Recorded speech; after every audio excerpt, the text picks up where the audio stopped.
Purihin po ang Panginoon, isang magandang umaga po sa lahat po ng manunood ng live po na ito.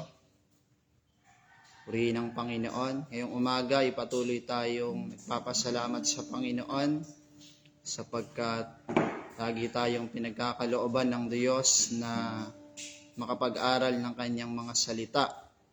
Kaya sa umagang ito ay i-appreciate natin yung pagkakataon na tayo po ay makapag-aral ng salita ng Panginoon sapagkat kung papansinin po natin, maraming mga bansa at maraming mga lugar na kung saan ay hindi na po sila ganon kalaya na mag-aral ng salita ng Panginoon.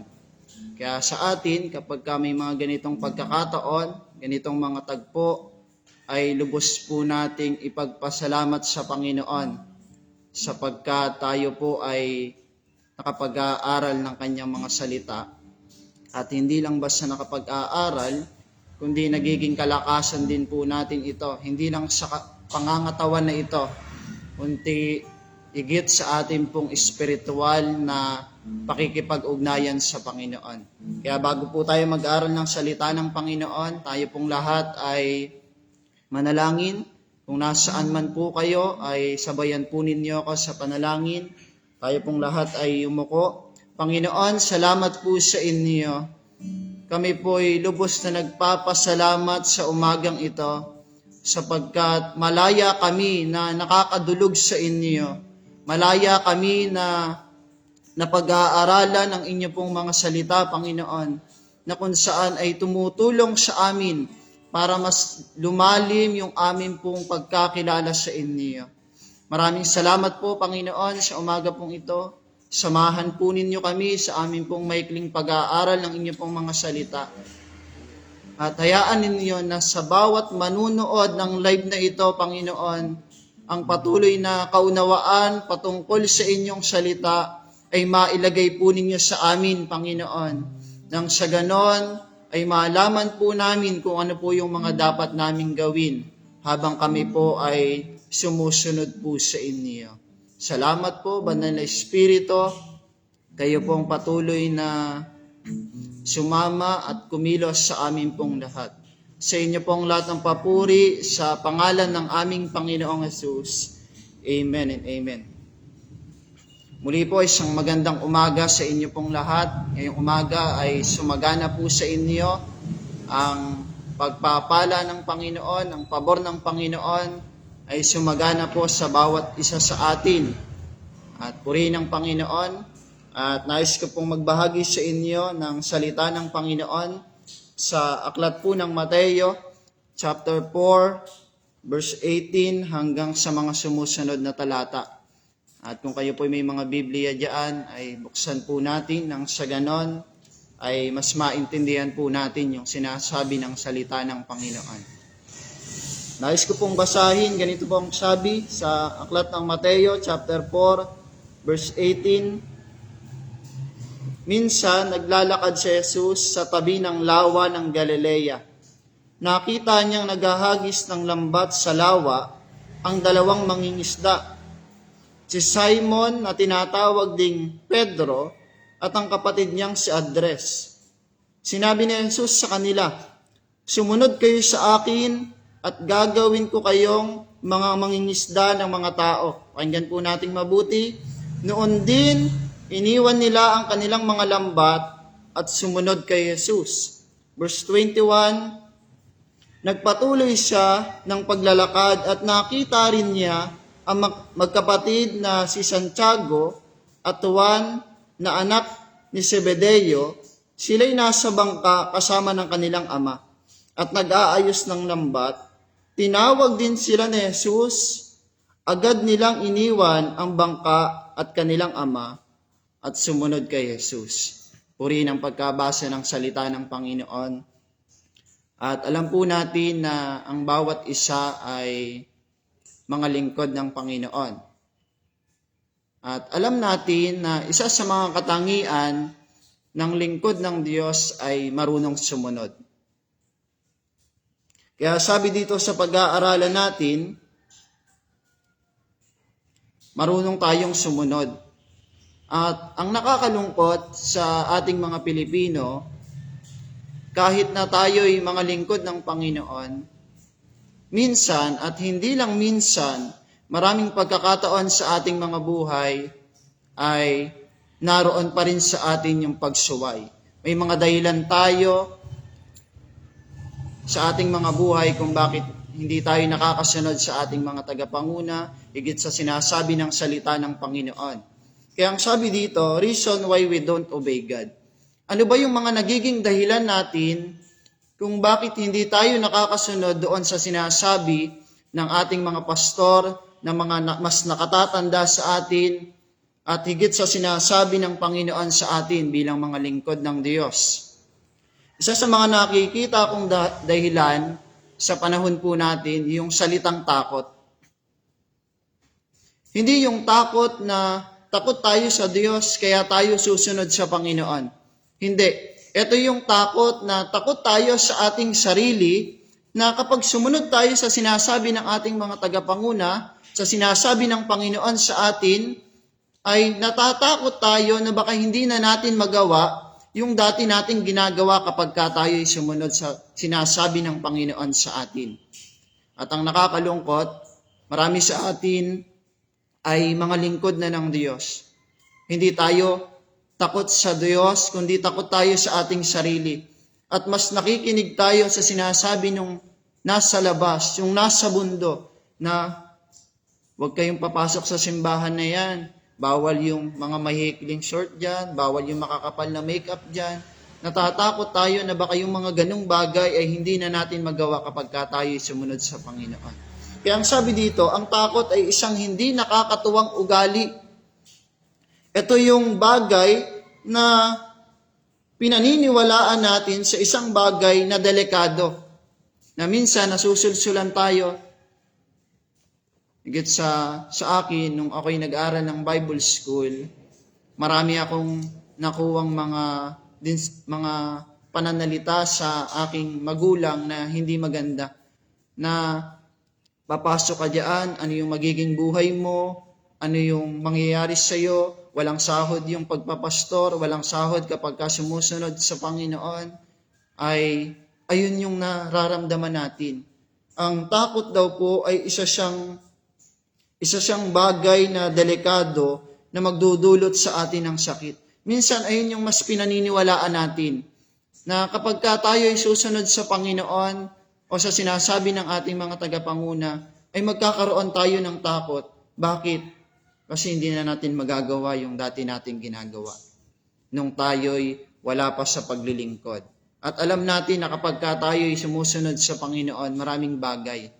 Dahil ang katotohanan, yung gusto natin at ang gusto ng Panginoon ay salungat sa gusto natin. Kaya nagpapaalala si Apostol Pedro sa aklat ng unang Pedro chapter 2 verse 11. Kumbaga malambing niyang sinasabi sa atin, mga minamahal, nakikiusap ako sa inyo na talikuran natin yung pagnanasa ng laman. Mga kapatid, nakikiusap sa atin si Apostol Pedro. At hindi siya yung katulad ng mga nasa paligid natin. Oy, huwag kang susunod sa Panginoon. Oy, huwag kang papasok sa simbahan na yan. Hindi magiging maganda yung buhay mo. Hindi. Si Apostol Pedro mismo ang nagsasabi sa atin at nakikiusap sa atin sa malambing na salita. Mga minamahal, nakikiusap ako sa inyo na talikuran na natin yung pagnanasa ng laman. Yung laman, yung mga dati nating ginagawa. Mga kapatid, tayo po'y lingkod na ng Panginoon. Tayo po'y mga sumusunod na sa Panginoon. Kaya kalimutan na po natin yung mga bagay na kung saan ay magiging hadlang para hindi natin magawa yung sinasabi ng Diyos sa atin. Katulad po ng ating binasa, nung ang Panginoon ay naglalakad sa tabi ng lawa ng Galilea, nakita niya yung dalawa. Nakita niya si Andres at si Pedro na mangingisda. At alam niyo kung ano yung tugon ng Panginoon sa kanila habang naglalakad ang Diyos at nakita sila na nangingisda? Tinawag sila ng Panginoon Ang sabi ng Panginoon sa kanila, sa verse 19, sinabi ni Jesus sa kanila, sumunod kayo sa akin at gagawin ko kayong mangingisda ng mga tao. At ang napakaganda sa dalawang taong ito na mangingisda, hindi sila yung nagtanong, hindi sila yung nagkaroon ng takot sa sarili nila. Na hindi naman namin to kilalang tao na to, bakit susunod kami? Saan kami dadalhin ng taong ito? Anong buhay yung mangyayari sa amin kapag sumunod kami sa Kanya? Hindi ganon yung kaisipan ng dalawa. At ang sabi dito sa verse 20, noon din, iniwan nila ang kanilang lambat at sumunod sa Panginoon. Maraming pagkakataon sa ating mga buhay, mas tinitingnan natin yung kalalagayan natin kapag tayo sumunod sa Panginoon. Ang lagi nating iniisip, magiging maayos ba yung buhay natin? Gaganda ba yung buhay natin? Kaya yung laman ng ating kaisipan kapag ganon, pumapasok yung salitang takot. At yung takot na yon, ayun yung nagiging hadlang para hindi tayo makasunod sa sinasabi ng salita ng Panginoon. Natatakot tayo sa ating sarili na baka yung ating buhay ay hindi gumanda. Kaya nga sabi ng Roma chapter 8, verse 6, sabi dito, ang pagsunod sa hilig ng laman ay nagbubunga ng kamatayan. Isipin niyo, maraming pagkakataon sa buhay natin kahit tayo yung mga lingkod na ng Panginoon. Parang hindi nagiging maganda lagi yung sitwasyon natin. Parang mas nararamdaman natin na wala tayong mararating. Bakit? Kasi natatakot tayo. Kaya ang sabi dito sa Romans 8:6, kapag sinusunod natin yung mga pagnanasa natin, yung mga hilig ng laman na ito, saan daw tayo dadalhin nun? Sabi dito, nagdudulot siya ng kamatayan. At hindi lang basta kamatayang physical na ito. Yung tinutukoy dito, yung mangyayari sa atin. Kapag tayo ay hindi sumunod sa sinasabi ng Panginoon. At ang nakakalungkot, marami sa atin sinasabi natin, mahal natin ang Panginoon, sinusunod natin ang Panginoon, pero ang katotohanan ay wala tayo sa pagsunod. Alam niyo mga kapatid, sabi nga sa unang 1, basahin po natin. Sabi dito, sa 1 John chapter 2, verse 3 hanggang sa sumusunod na talata. Mga kapatid, pwede bang patayin natin yung ganong pananaw na lagi natin sinasabi sa Panginoon na mahal natin ang Panginoon pero wala tayo sa pagsunod? Takot tayo na sumunod sa Kanya? Sabi po dito, nakakatiyak tayong nakikilala natin ang Diyos kung sinusunod natin ang Kanyang mga utos. Isipin niyo, nasa estado na tayo ng paglilingkod, pero ang katotohanan ay hindi pala talaga natin kilala ang Panginoon. Bakit? Kasi wala tayo sa pagsunod. At ang sabi dito sa sumunod na talata, ang nagsasabing nakikilala ko siya, ngunit hindi naman sumusunod sa kanyang mga utos, napakasakit, ay sinungaling at wala sa kanya ang katotohanan. Isipin niyo, mismong salita ng Diyos ang magsasabi sa atin na tayo'y mga sinungaling. Gaano kasakit sa atin yon na ikaw habang gumagawa ka, naglilingkod ka, tapos sasabihin sa atin, mismong nagsasabi ng salita ng Panginoon, tayo'y mga sinungaling at wala tayo sa katotohanan. Kaya kung ang bawat isa sa atin ay nasa estado ng pagsunod, gawin po natin. Pagtapatan po natin yung bagay na yan. At ako'y naniniwala na yung dulo niyan ay magiging maganda sa ating mga buhay. Tanggalin na lang natin yung mga material na bagay. Laging unahin natin ang Panginoon. Kasi kapag nasa atin ang Panginoon, pinagmumulan lahat ng bagay. Isipin niyo, higit pa, lagi kong ang sinasabi, kapag nakuha natin yung yung puso ng Panginoon na palambot natin. Ganun yung ginagawa ni Haring David eh. Alam nyo, hindi natin kayang sukatin yung kayang gawin sa atin ng Panginoon. Hindi natin kayang sukatin yan. Alisin lang natin yung salitang takot. Yung takot sa ating sarili, natatakot tayo na maganda, na hindi maging maganda yung kalalagayan ng buhay na ito. Alisin po natin. At ang sabi po dito, sa pangalawa, unang bagay ay yung takot. Pangalawa, isa sa mga nakikita ko sa panahon natin ngayon na kung bakit ay hindi tayo nakakasunod, yung salitang pride o pagmamataas. At sa pinakamababaw na salin, pagyayabang. Isipin nyo, kapag nagmamataas tayo sa buhay na ito, ang sabi doon, nagmamayabang na rin tayo. Ang sabi dito, tingnan niyo po, ang pagmamataas, ang pagkakaroon ng pride o pagmamataas ay nagsasabing, ito ay isang prinsipyo na nagpapakita ng pagiging makasarili. Isipin nyo kapag nagmamayabang tayo, pinapakita natin sa harapan ng maraming tao at lalong sa harapan ng Panginoon na tayo'y makasarili. At pwede bang tanggalin natin yung ganyang pananaw na hindi tayo susunod sa Panginoon kasi mas nakahihigit tayo. Mas nakahihigit tayo doon sa mga sumusunod sa Panginoon. At ang nakakalungkot, marami sa panahon natin ngayon, mas pinapahalagahan yung merong kakayanan sa buhay.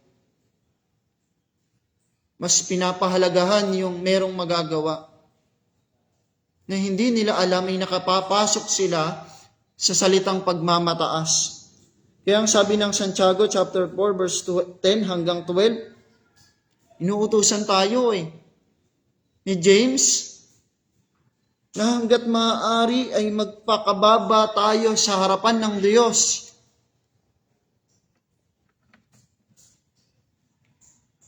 Magpakababa tayo sa harapan ng Panginoon. At ang sabi, ang nagpapakababa ay itinataas ng Panginoon. At mayroon pang talata. Sa huling panahon, alam niyo po mga kapatid, nasa huling panahon tayo ngayon. At ayan ang sabi ng 2 Timothy chapter 3 verse 1. Na ang panahon po natin ay hindi paganda. Kung hindi, ito po ay pasama. At kung babaybayin natin yung talata na yan,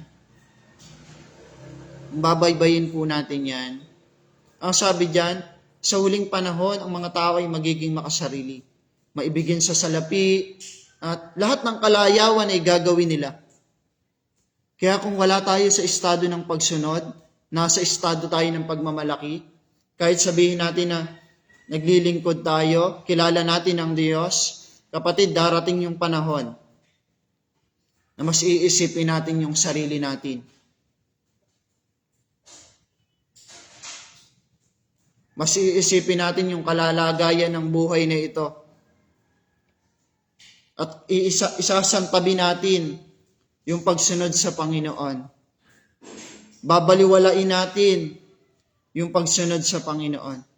Kasi mas iintindihin natin kung ano yung kahihinatnan ng buhay na ito. Kaya sabi dito, Kawikaan 16, verse 5, kinamumuhian ng Diyos ang lahat ng mayayabang. At hindi lang basta kinamumuhian. Ang sabi dito, at sila'y tiyak na paparusahan. Kapatid, sa umagang ito, kung nasa antas tayo ng pagmamalaki, ng pagmamataas, Kawikaan chapter 16 verse 5, anong sabi? Kinamumuhian ng Diyos ang lahat ng mayayabang.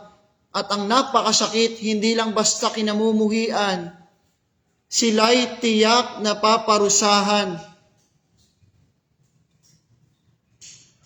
At meron pang talata sa Kawikaan 18 verse 12, sabi dito, ang mapagmataas ay nagbubunga ng kapahamakan, ngunit ang mapagpakumbaba ay nagbubunga ng karangalan. Ayun yung sinasabi ko sa inyo kanina, na hindi natin kayang sukatin yung kayang gawin ng Diyos sa atin kapag tayo'y laging sumusunod sa Kanya. At isa sa mga lingkod ng Diyos, isa sa mga katangian niyan, una ay yung marunong sumunod. Tulad ng sinabi ko kanina. Pangalawa ay wala sa atin yung salitang pagmamataas. Lagi tayong nasa estado ng pagpapakababa. Kapag sinabi ng mga mas nakahigit sa atin, ng mga tagapanguna natin, ng mga pastor natin, hindi tayo magdadalawang isip na gawin kagad yung bagay na sinabi nila. Bakit? Wala sa atin yung pagmamayabang. Pero kapag nasa atin yung salitang pagmamayabang, naku po, maraming beses nang sinabi sa atin pero hindi pa rin natin magawa. Kaya kung babaybayin natin yung binasa natin kanina sa Aklat ng Mateo chapter 4 verse 18, nung tinawag sila ng Panginoon, walang pag-aatubili, walang pag-aalinlangan, walang pagtatanong. Ang sabi doon, noon din nung pagkatawag sa kanila ng Panginoon, sumunod kagad sila. Hindi sila nagtanong, anong meron diyan? May pagkain ba diyan? Mabubusog ba kami diyan? Gaganda ba yung buhay namin diyan? Hindi. Anong sabi ng Panginoon? Gagawin ko kayong mangingisda ng mga tao. At anong tugon ng dalawa? Sumunod kagad sa Panginoon. Sa atin, maraming pagkakataon na napapaalalahanan tayo. Pero ang nangyayari, sabi nga ng pastor ko, kung bakit na lang natin ginagawa yung isang bagay para sa Panginoon. Kumbaga, nagiging ritual na lang siya. Kasi lingkod nga naman tayo ng Panginoon, kailangan natin gawin yung ganitong bagay. Pero wala talaga tayo sa estado ng pagsunod. Nasaan tayo? Dito sa pangalawang pinag-aaralan natin. Tayo ay nasa estado ng pagmamayabang. Nasa estado ng pagmamataas. At sa pangatlong bagay na nakikita ko, kung bakit hindi tayo nakakasunod sa sinasabi sa atin ng mga tagapanguna natin, nasabi ng salita ng Panginoon, ito'y alam kong alam niyo, yung salitang katamaran. Pwede bang alisin natin yan sa atin? Meron akong sinulat dito. Nais ko pong basahin sa inyo. Tayo po'y mananalangin. Sabi dito, maraming distraction o mga bagay na umaagaw sa ating atensyon. Pakinggan po natin lahat. Makakatulong po sa atin ito. Nangunguna sa listahan ang pag-usisa sa Facebook. At kung bakit tayo hindi nakakasunod sa sinasabi sa atin, bakit? Dahil sa salitang Facebook. Pansinin natin kapag inutusan natin yung ating mga anak. Minsan galit pa, di po ba? Mamaya na lang. Bakit? Nakapokus doon sa cellphone. Pag-usisa sa Facebook, nangunguna sa panahon natin ngayon kung bakit ang isang tao ay nagiging tamad. At ang sabi dito, ang katamaran ay isang ugali na hindi maganda. Isa siyang gawa na kung saan ay naaantala na dapat tayo ay nasa pagsunod, pero nahahadlangan. Bakit? Dahil sa salitang katamaran. At ang sabi pa dito, pag-usisa sa Facebook, pagtingin sa Twitter, paglibang sa mga usong games. At hindi lang tinutukoy yung mga kabataan. Ang sabi pa dito, Sa binabasa ko, pati sa mga magulang, sa panunood ng mga drama sa telebisyon. Minsan mas naaagaw yung ating atensyon sa mga bagay na ito kaysa sa pagsunod sa Panginoon. O mga kapatid, may gawain po tayo mamaya, pero hindi tayo nakakadalo. Bakit? Pumapasok yung salitang katamaran. Bakit? Nakapokus tayo sa cellphone, nakapokus tayo sa Facebook. Kapatid, sa huling panahon, at ito yung panahon na yon, hindi natin mapapakinabangan yan. Dahil ang sabi ng 2 Timothy chapter 3, verse 1 hanggang sa mga sumusunod, ang panahon natin hindi pa ganda. At ang sabi pa dito, ayon sa pag-aaral, tingnan po ninyo, tagpasan na lang po natin. Sabi dito, sa ganitong kalagayan, ititigil mo ang isa mong ginagawa para mabigyan daan ang panibagong gawain. Babalikan mo na lamang uli ang unang napatigil na trabaho para matapos ito. Minsan ganun tayo Di po ba? Na kapag meron tayong ginagawa na isang bagay, tapos nahihirapan na tayo, napapagod na tayo, hindi pa rin natin natatapos, ang gagawin natin ay isasantabi muna natin. Tapos maghahanap tayo ng mas madaling bagay, mas madaling trabaho. Minsan ganun yung ginagawa natin sa paglilingkod. Kapag sumasang-ayon sa atin yung panahon, yung sitwasyon, go tayo sa pagsunod. Pero kapag nandun na tayo sa sinasabing hirap, sa sinasabing pagsubok, teka lang, isasantabi muna natin yon. At mas maghahanap tayo ng mas madaling trabaho. At sa ganoong paraan, mga kapatid, pumapasok tayo sa salitang katamaran. At ang sabi pa dito, kung papansinin natin, ibaba po natin, mahilig magpaliban o yung tinatawag na procrastination. Ito po yung salitang pagpapaliban. Ito ay tumutukoy sa katamaran na nagmumula sa isip. Kaya hindi masimulan ang isang bagay na ang isang bagay ay maaaring dahil sa takot na hindi na maging maganda ang kalalabasan o kaya hindi alam kung ano ang papasimulan.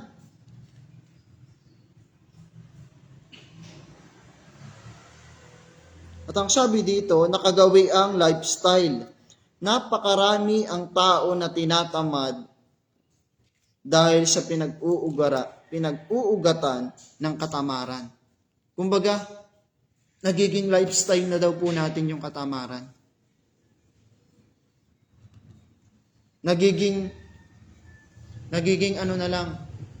nagiging pangalawa na lang lagi pagdating sa Panginoon.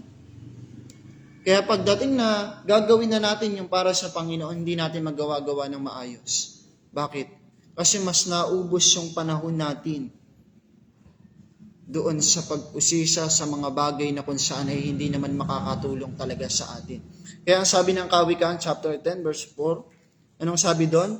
Nagpapahirap ang katamaran, ngunit ang kasipagan ay nagdudulot ng kapayapaan. Minsan wala po tayong kapayapaan, di po ba? Pansinin natin, baka nasa estado tayo ng katamaran. Ngayon, kung gusto natin ng kapayapaan sa ating buhay, sa ating pamilya, isa lang pala yung solusyon para maayos yung magulong pamilya. Ano yun? Matuto tayong sumunod. Magkaroon tayo ng kasipagan sa pagsunod. Pero kung ayaw natin, isa lang yung tiyak. Sabi doon, ang katamaran ay nagpapahirap. Kaya sabi din ng Proverbs yun huwag natin pakainin yung mga tamad. Di po ba? At ang salitang katamaran, ayan ang ayaw na ayaw ng Diyos. Yung salitang katamaran na yan. Kaya mga kapatid, sa umagang ito, napakaganda yung paalala sa atin ng Panginoon. Na yung tatlong bagay na sinabi ko sa atin, ay alisin natin.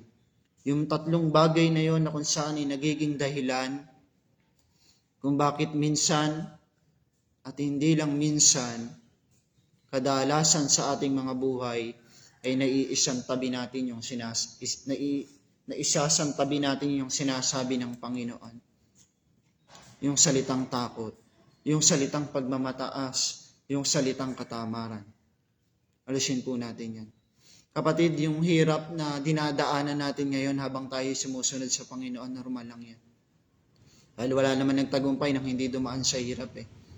Pero napakaganda sa sinasabi ng salita ng Panginoon. Alam niyo po, Romans chapter 8 verse 18. Yung hirap na nararanasan natin ngayon, naku po, hindi natin pwedeng ihambing yan doon sa kalwalhati ang ibibigay sa atin ng Panginoon pagdating ng araw. Kaya kung nasa estado tayo ng pagsunod, kahit mahirap, huwag tayong mag-alinlangan, katulad ni Pedro, katulad ni Andres, na nung tinawag sila ng Panginoon, walang pag-aalinlangan, agad na sumunod sa Panginoon. At kung babasahin natin yung buhay nila, naku po, yung buhay nila mismong ginamit ng Panginoon. Isipin ninyo, dadaan ka lang sa may sakit, gagaling yung may sakit. Gaano kadakila at kapangyarihan ng Panginoon para gamitin tong buhay na ito.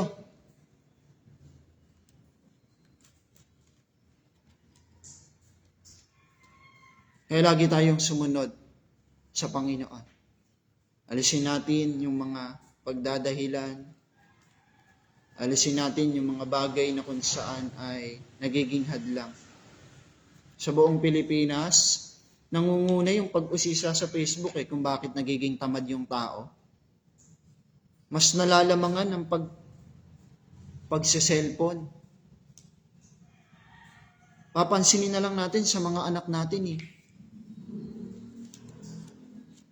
Subukan nating utusan tapos may hawak na cellphone yan. Magagalit pa sa atin yan. Bakit? Kasi sinanay natin sila sa ganung pananaw. Alam niyo ba na sa Aklat ng Kawikaan, chapter 19, verse 15, hanggang sa mga sumusunod na talata, kung babasahin natin yan, tayong mga magulang mismong nagtutulak sa ating mga anak sa kapahamakan. Singit ko lang po. Kaya ngayon pa lang, habang may pagkakataon pa, yun din yung sinabi sa Proverbs. Samantalahin na natin na ituwid natin yung ating pong mga anak. At ang bawat isa sa atin, samantalahin na natin na tayo'y makagawa sa Panginoon. Kapatid, mas magandang datnan tayo ng Panginoon na gumagawa para sa Kanya.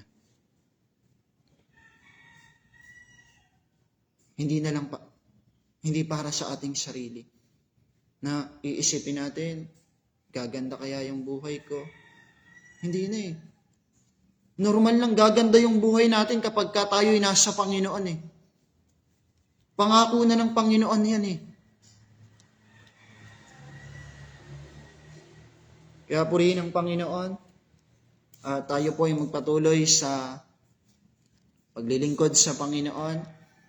At alam ko ang bawat isa ay maraming mga dahilan kung bakit hindi tayo nakakasunod sa iniuutos sa atin ng ating mga tagapanguna at ng ating mga pastor. Pero mas lagi nating unahin ang Panginoon. Subukan natin. Hindi magpapabiro ang Diyos. Hindi ko alam kung ano yung kayang gawin ng Diyos sa inyo. Hindi ko rin alam kung ano yung kayang gawin ng Diyos sa akin. Pero isa yung tiyak, gagawa at gagawa ang Diyos sa ating pong mga buhay. Nais ko pong manalangin sa inyo sa umaga pong ito. At angkinin po natin na tayo po ay patuloy na tagumpayin ng Panginoon. Tulungan tayo lagi ng Panginoon sa lahat po ng ating mga ginagawa. Tulungan tayo ng Panginoon na laging mapagtagumpayan kung ano po yung sinasabi sa atin sa pamagitan po ng kanyang mga salita. Kaya purihin ng Panginoon, nais ko pong manalangin sa bawat isa sa inyo at naniniwala ako katulad ng sinabi ng salita ng Diyos na ang panalangin ng taong matuwid ay tinutugon niya. At walang mawawala sa Panginoon kapag binigay niya yung hinihingi natin. Ang kailangan lang natin ay sumunod sa Panginoon.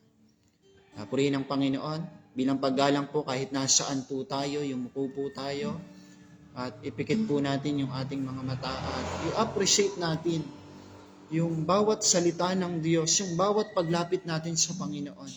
Kasi darating yung panahon na talagang mahihirapan na tayong dumulog sa Panginoon kasi ipagbabawal talaga eh.